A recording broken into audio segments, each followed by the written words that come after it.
अस्सलाम वालेकुम नाज़रीन, मेरा टीवी न्यूज़ में के भलीकार माया फराशाह सबका पहिरियों हिकु नज़र हेडलाइन ते।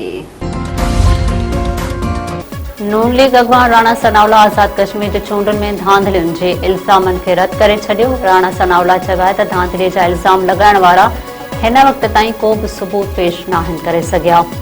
आज़ाद कश्मीर में शफ़ाफ़ ऐं गैर जानिबदार चूंडूं थी रहियूं आहिनि। कश्मीर जे अवाम पंहिंजे नुमाइंदनि खे मैंडेट ॾेई छॾियो आहे। 3 मरहले बाद हुकूमत साज़ी तरफ़ वेंदासीं। इस्लामाबाद में अमीर मक़ाम सां गॾु प्रेस कॉन्फ्रेंस कंदे राणा सनावला चयो आहे त उमीद आहे त धाणे वारा पंहिंजो एहतजाज ख़त्म कंदा। हुकूमत मुज़ाहिरीन जे जाइज़ मुतालबनि ते नज़रसानी कंदी। चूंडुनि जे 3 मरहले खां पोइ उबती ॻणप सिधी थी वेंदी।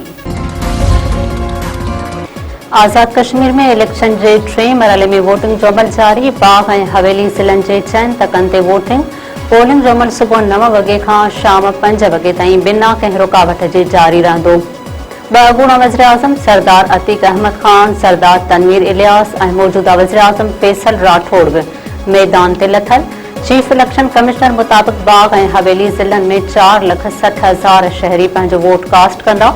अमन अमान बरक़रार रखण लाइ सिक्योरिटी जा इंतज़ाम सख़्त कया विया। ईरान जे वॾे तर्जुमान इस्माइल बकाई चयो आहे त मके दिफ़ाई मुआहिदे सां ईरान खे को बि ख़तरो न आहे। ईरान जा पाकिस्तान, तुर्किया ऐं सऊदी अरब सां वेझा लाॻापा आहिनि। दिफ़ाई मुआहिदे ते ॻणतीअ जो को बि सबबु न आहे। मके मुआहिदे बाबति ख़बरुनि ते वज़ाहत कंदे ईरान जे वॾे तर्जुमान चयो आहे त नार जा मुल्क ईरान ख़िलाफ़ अमेरिका खे पंहिंजे सरज़मीन इस्तेमालु करणु न ॾियनि। मुआहिदे जूं भञकड़ियूं जारी रहण ताईं अमेरिका सां का बि ॻाल्हि ॿोल न थींदी। कंहिं 3 मुल्क जी मुदाख़लत न हुजे त हुर्मुज़ वारो लंघ खुली सघे थो।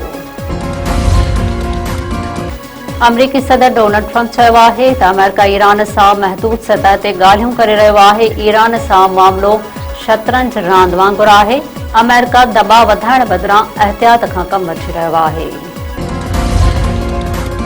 क़ौमी अवामी तहरीक जे सरबराह अयाज़ लतीफ़ पलीदे जी अॼु NCCI में पेशरी। कराची जोहर चौरंगी पहुचण ते सभई कारकुन ऐं साथियुनि पारां अयाज़ लतीफ़ जी आजियां। NCCI ॿाहिरां सिक्योरिटीअ जा इंतज़ाम सख़्त। पुलिस जा वॾा अटाला मुक़रर। अयाज़ लतीफ़ पलीदे जी तलबी ख़िलाफ़ वकील बि मैदान ते अची विया। अॼु अदालती कार्रवाइयुनि जो बाइकाट। सिंध बार काउंसिल जे सॾ ते कराची, हैदराबाद, सखर, लाड़काणो, खैरपुर, दादू, मीरपुर ख़ास ऐं ॿियनि शहरनि में अदालती कारोबार मुअत्तिल। मेहड़ भरिसां फुर दौरान मज़ामत फायरिंग, फोरू मारिजी वियो। गुल मोहम्मद वाह भरिसां इंडस हाईवे ते हथियारबंद फुर करे रहिया हुआ त लतीफ़ यूनिवर्सिटी खैरपुर मीरज जे लेक्चरार प्रोफेसर सरमद चांडियो फोरन सां मज़ामत कई। फायरिंग जे नतीजे में मुबैना फोरू रब रखियो, फारमानी मारिजी वियो।